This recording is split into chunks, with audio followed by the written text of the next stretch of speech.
એક દીકરા અને વહુએ વૃદ્ધ માતાને બેઘર કર્યા, પણ માતાએ જે કર્યું તેનાથી આખું ઘર હચમચી ગયું.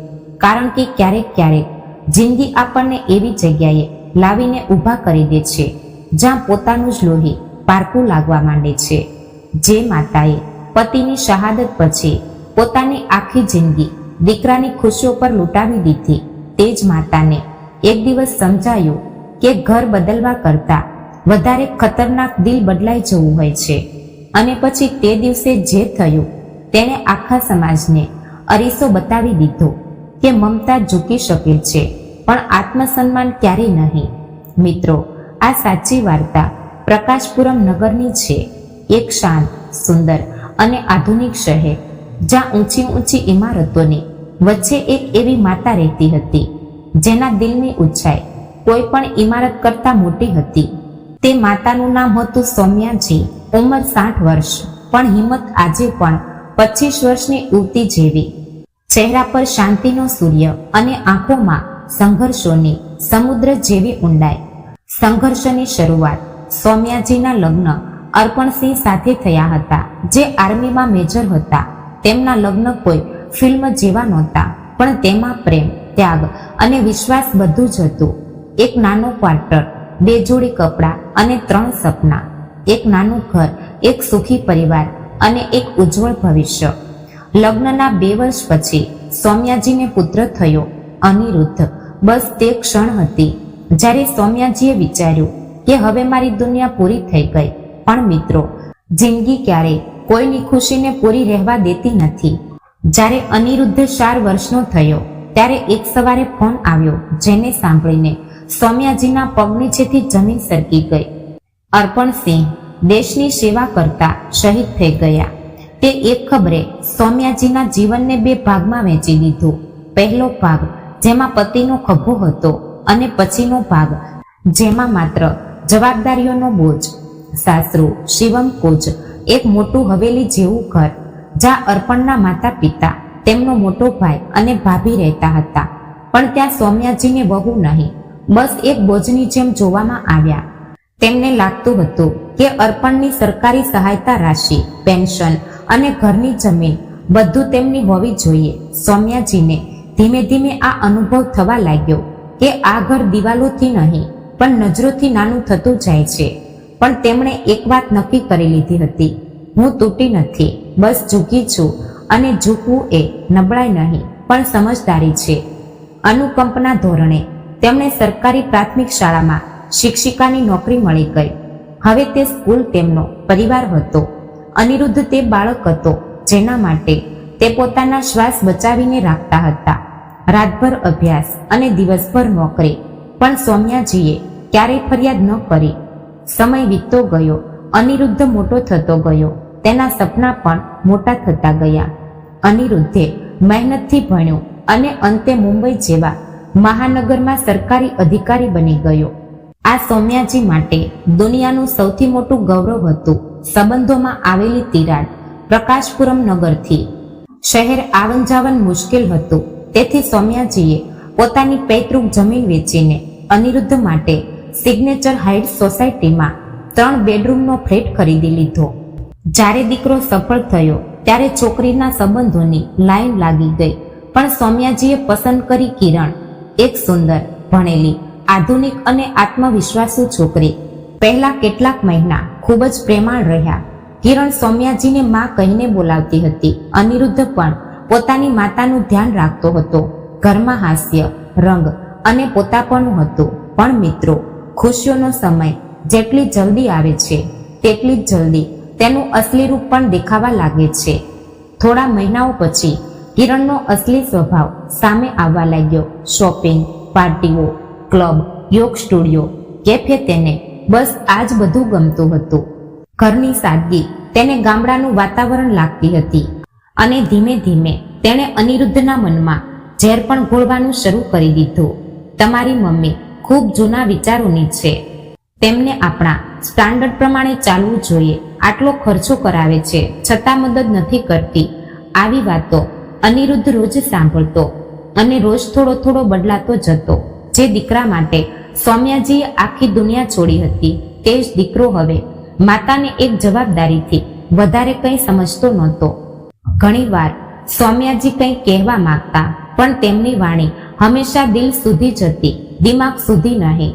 અનિરુદ્ધ સાંભળતો પણ નહીં, બસ માથું હલાવી દેતો. સૌમ્યાજી જાણતા હતા કે સમય બદલાઈ ગયો છે, પણ તેમને એ નહોતું વિચાર્યું કે સંબંધોની ગરમાહટ પણ બદલાઈ જશે. દિવાળી પર દિલ તૂટ્યું. પછી આવ્યો દિવાળીનો તહેવાર, તે જ તહેવાર જેના માટે સૌમ્યાજી આખું વર્ષ રાહ જોતા હતા. તે પોતાના હાથે બનાવેલા બેસનના લાડુ લઈને સવારે ટ્રેનથી સિગ્નેચર હાઇટ્સ પહોંચ્યા.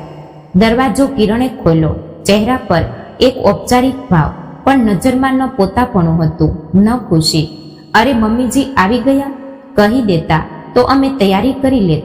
શબ્દો સજાવટી હતા, પણ મનમાંથી નહોતા નીકળ્યા. જ્યારે સૌમ્યાજી અંદર આવ્યા, તેમણે જોયું કે કિરણના માતા પિતા પહેલાથી જ હાજર હતા. ત્રણેય રૂમ સેટ હતા. એકમાં અનિરુદ્ધ કિરણ, બીજામાં કિરણના માતા પિતા અને ત્રીજામાં હોમ થિયેટર. મમ્મીજી, તમારે હોલમાં જ એડજસ્ટ કરવું પડશે. અમે ફોલ્ડિંગ પથારી પાથરી દીધી છે. આ સાંભળીને સૌમ્યાજીની અંદર કંઈક તૂટી ગયું, પણ ચહેરા પર તે જ જૂની સ્મિત મૂકીને બોલ્યા, ઠીક છે બેટી, હોલ પણ તો ઘરનો જ ભાગ છે. પણ મિત્રો, ક્યારેક ક્યારેક ઘરનો મોટો ભાગ પણ દિલના નાના ભાગમાં જગ્યા નથી બનાવી શકતો.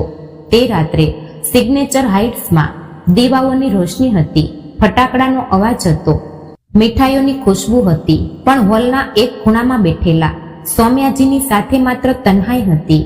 અને તે તન્હાઈ એટલી ઊંડી હતી કે જાણે કોઈએ દિવાળીની રાત્રે તેમના દિલ પર પણ અંધારું પોતી દીધું હોય. કિરણ પોતાના માતા પિતા સાથે હસીને વાતો કરી રહી હતી. અનિરુદ્ધ ઘરની સજાવટ જોઈને ખુશ થઈ રહ્યો હતો, પણ તે ઘરમાં એક વ્યક્તિ એવી પણ હતી જેની ખુશીઓ ત્યાં ક્યાંક ખોવાઈ ગઈ હતી. સૌમ્યાજીએ પોતાના નાના બેગમાં રાખેલો બેસનના લાડુનો ડબ્બો ખોલ્યો. આંગળીથી હળવેકથી લાડુને સ્પર્શ કરીને બોલ્યા, આ તે જ લાડુ છે જે બાળપણમાં ખાઈને તું ખુશ થઈ જતો હતો. અનિરુદ્ધ, આજે પણ તને તે જ ખુશી આપવા આવી છું બેટા. પણ તે જાણતા હતા કે આજના અનિરુદ્ધને બાળકવાળો સ્વાદ નહીં, પણ સમાજનો દેખાડો વધારે પસંદ છે. પૂજાનો સમય થયો. કિરણે પોતાની માતાને આગળ બેસાડ્યા. અનિરુદ્ધ પણ વિચાર્યા વિના ત્યાં જ બેસી ગયો. સૌમ્યાજી થોડીવાર ઊભા રહ્યા, પછી ધીમેથી પાછળ બેસી ગયા.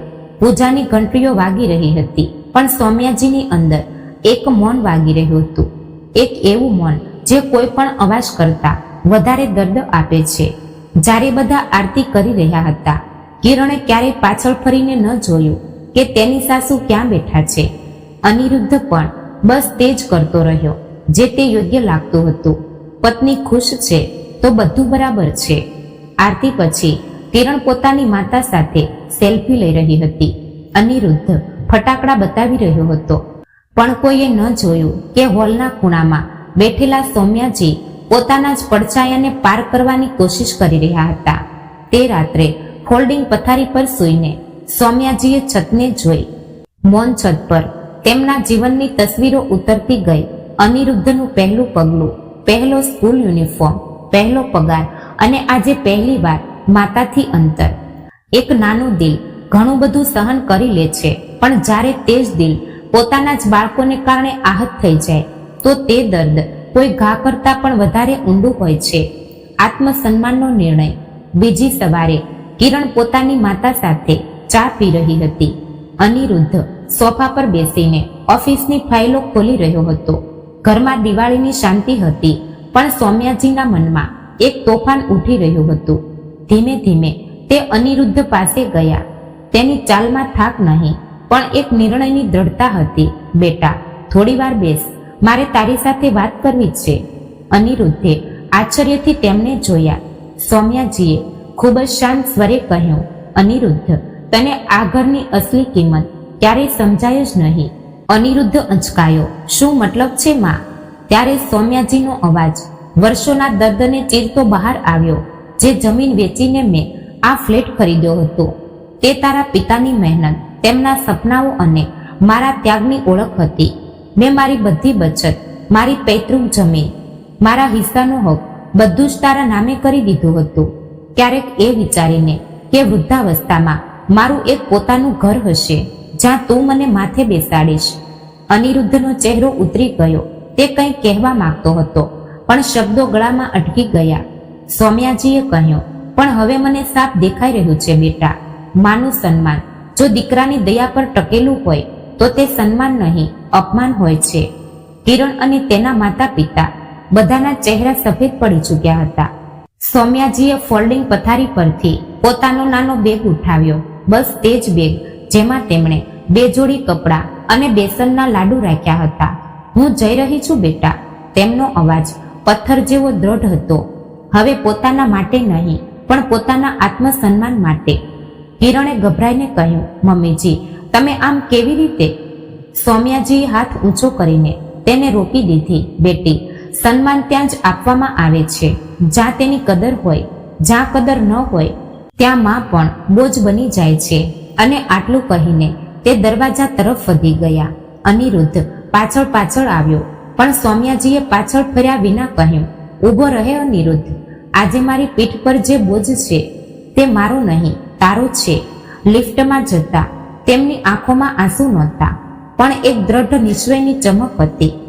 સાંજ સુધીમાં તે પોતાના જૂના ગામ પ્રકાશપુરમ પાછા પહોંચી ગયા. તેમનું ઘર તે જ હતું, તે જ ઓસરી, તે જ કબાટ અને તે જ તે જૂની શતરંજી વાળી પથારી.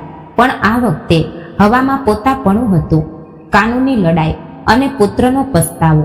થોડા દિવસો પછી તેમણે પોતાની જૂની લાકડીની અલમારી ખોલી, તેમાંથી ફાઇલો કાઢી, બેંક પેપર, જમીનની રસીદો અને તે બધા દસ્તાવેજો જે તેમણે અનિરુદ્ધના નામે કરતી વખતે વિશ્વાસથી સહી કર્યા હતા.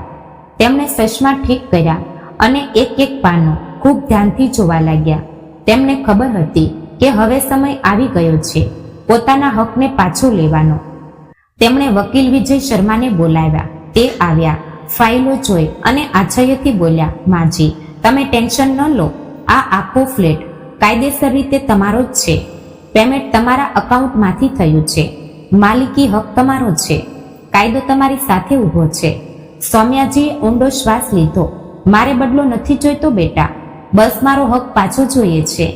આ શબ્દો વિજય શર્માના દિલમાં એવી રીતે ઉતરી ગયા જાણે કોઈમાં પોતાની ચૂપકીદીનો પહાડ ધ્વસ્ત કરીને દુનિયાને કહી રહ્યો હોય કે તે તૂટી નથી, બસ હવે ઝૂકવાની ના પાડી ચૂકી છે.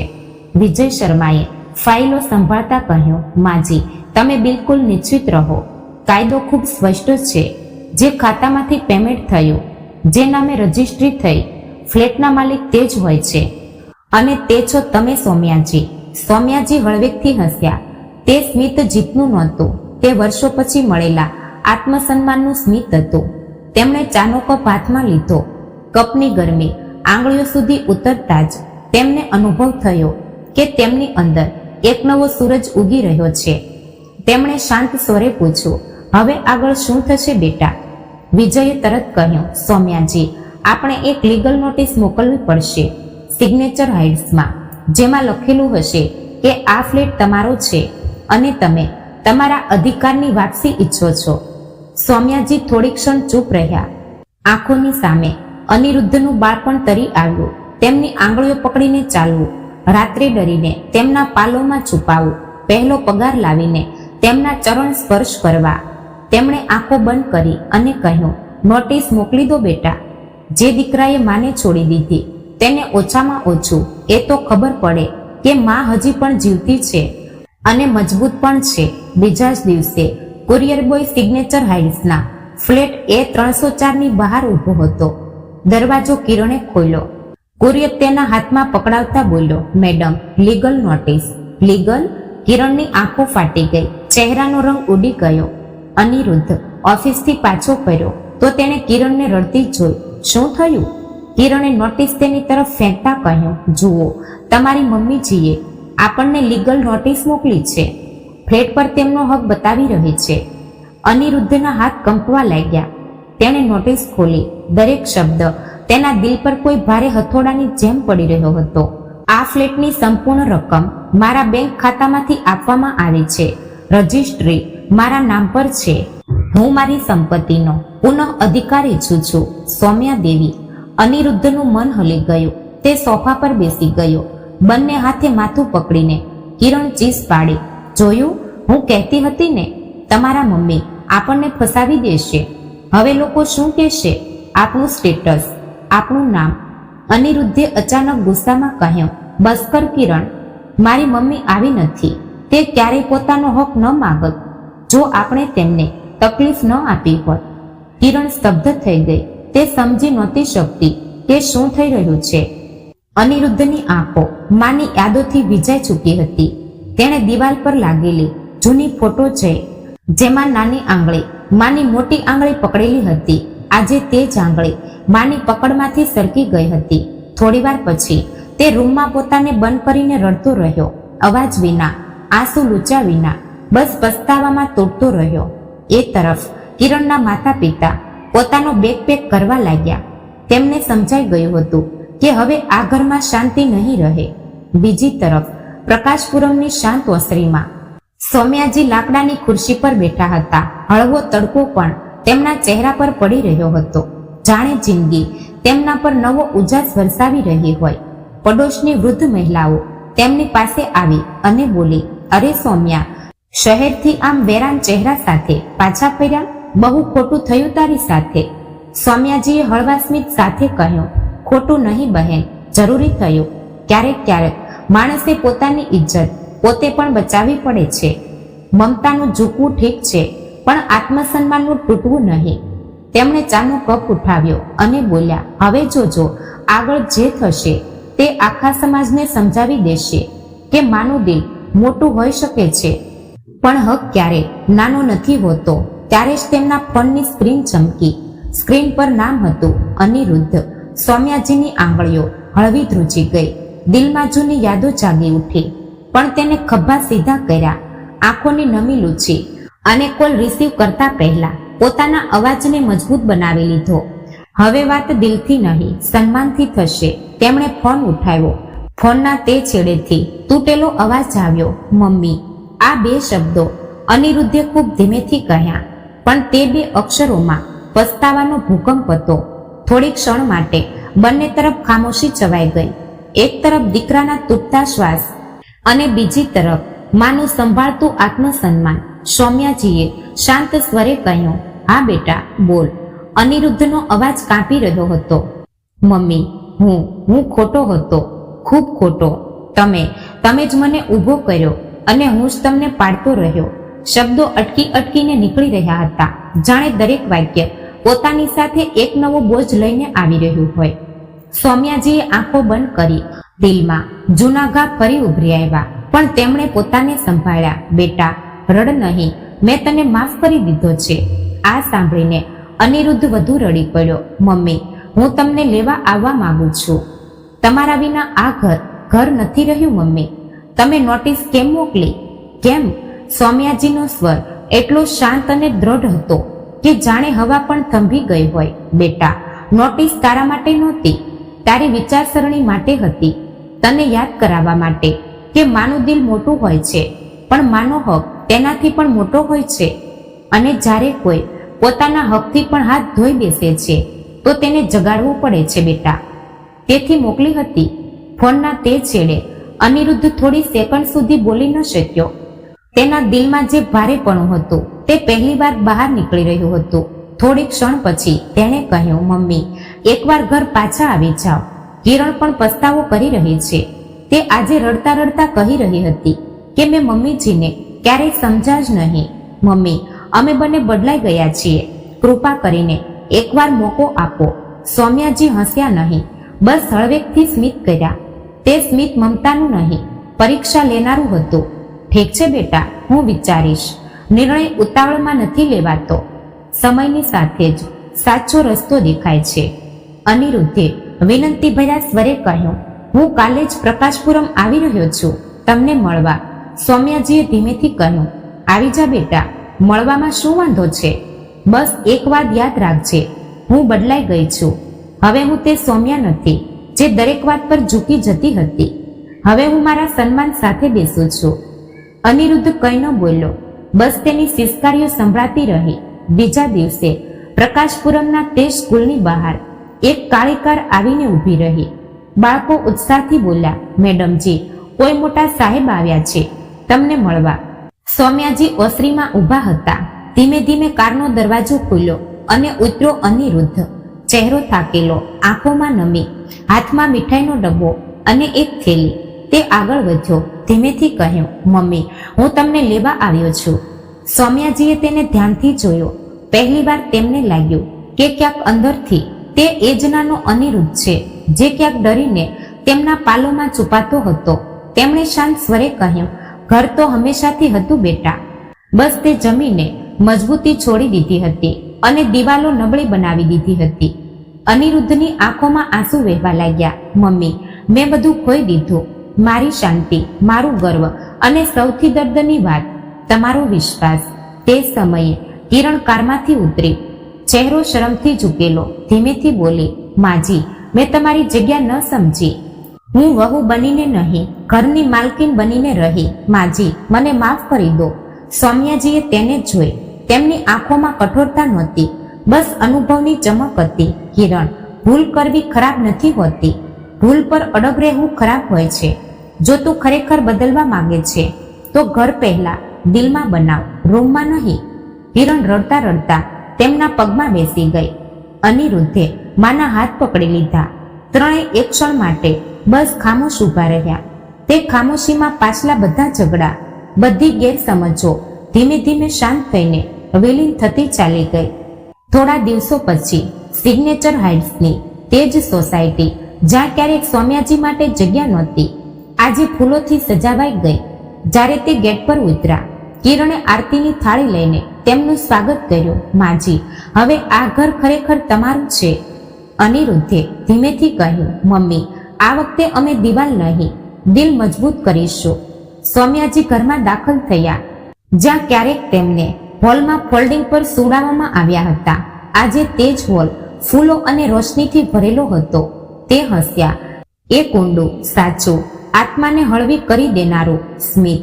રાત્રે દીવો પ્રગટાવતા તેમણે મનોમન કહ્યું, હે પ્રભુ, આ વખતે દીવો બહાર નહીં, અંદર પ્રગટાવ્યો છે, જેથી આ રોશની હવે ક્યારેય ન બુઝાય. મિત્રો, ક્યારેક ક્યારેક ઘર તૂટ્યું નથી હોતું, બસ દિલ થાકી ગયા હોય છે. અને જ્યારે દિલ ઠીક થઈ જાય અને માનું આત્મસન્માન પાછું આવી જાય તો તે જ ઘર ફરીથી સ્વર્ગ બની જાય છે. પણ મિત્રો, જણાવો, શું એક માનું આત્મસન્માન તેમના પોતાના જ બાળકની ઈચ્છાઓ કરતા નાનું હોવું જોઈએ? જો તમે સૌમ્યાજીની જગ્યાએ હોત, શું તમે પણ તમારા હક માટે આ રીતે ઊભા થાત? અને સૌમ્યાજીનો જે નિર્ણય હતો તે સાચો હતો કે ખોટો? કોમેન્ટમાં જરૂર લખો, કારણ કે તમારી વિચારસરણી કોઈની જિંદગી બદલી શકે છે. તો મિત્રો, આ વાર્તા કેવી લાગી તે કોમેન્ટ બોક્સમાં જરૂર જણાવજો. અને પસંદ આવી હોય તો લાઈક, શેર અને સબસ્ક્રાઇબ કરી બાજુમાં બેલ આઇકનને પ્રેસ કરી દેજો, જેથી અમારા દરેક નવા વિડીયોની માહિતી સૌથી પહેલા તમને મળતી રહે. તો ફરી મળીશું એક નવી વાર્તા સાથે. ત્યાં સુધી આપ સૌને જય શ્રી કૃષ્ણ, રાધે રાધે, હર હર મહાદેવ.